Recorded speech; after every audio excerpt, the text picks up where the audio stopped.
جامع ترمذی اور سنن بیہقی کی روایت ہے،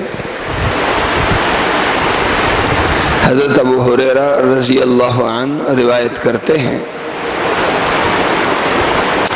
کہ جناب رسول کریم صلی اللہ علیہ وسلم تشریف لے جا رہے تھے کہ دیکھا کہ ایک مجمع بیٹھا ہوا ہے۔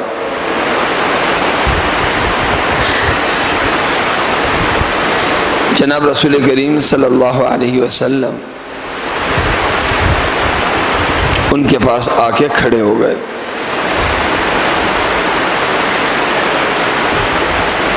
اور ان سے فرمایا الا اخبرکم بخیرکم من شرکم، میں تمہیں بتاؤں بدترین آدمی اور بہترین آدمی کی پہچان تمہیں بتاؤں؟ بیٹھے ہوئے لوگ خاموش۔ اللہ کے نبی صلی اللہ علیہ وسلم نے دوبارہ یہی بات ارشاد فرمائی، پھر خاموش۔ تیسری مرتبہ جب آپ نے یہ بات ارشاد فرمائی کہ تمہیں بدترین اور بہترین آدمی بتاؤں،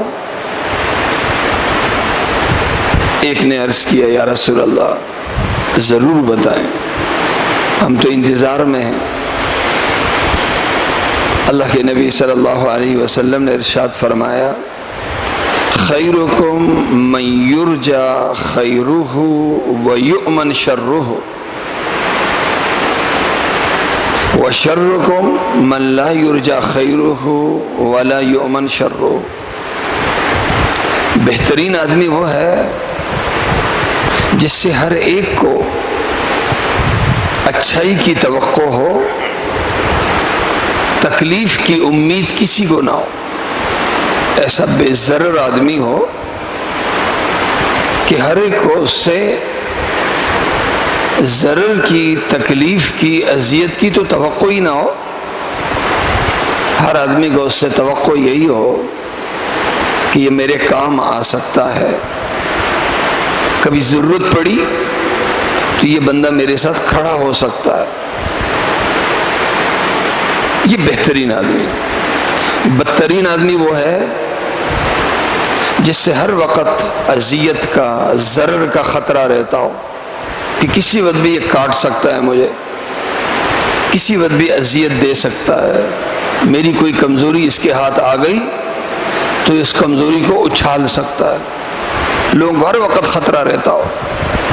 اور کبھی اگر میرے اوپر کوئی مسئلہ آ گیا، کوئی پریشانی آ گئی تو یہ میرے ساتھ کھڑا کبھی نہیں ہوگا۔ فرمائے یہ بدترین آدمی ہے۔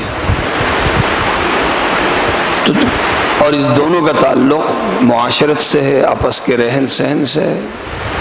اچھا رہن سہن رکھنے والا، برا رہن سہن رکھنے والا، دین فرق عبادت سے نہیں کرتا، دوسری چیزوں سے نہیں کرتا، انسانوں کا انسانوں سے تعلق کیسا ہے، فرق دین اس سے کرتا ہے۔ اللہ تعالیٰ مجھے اور آپ سب کو عمل کرنے کی توفیق عطا فرمائے۔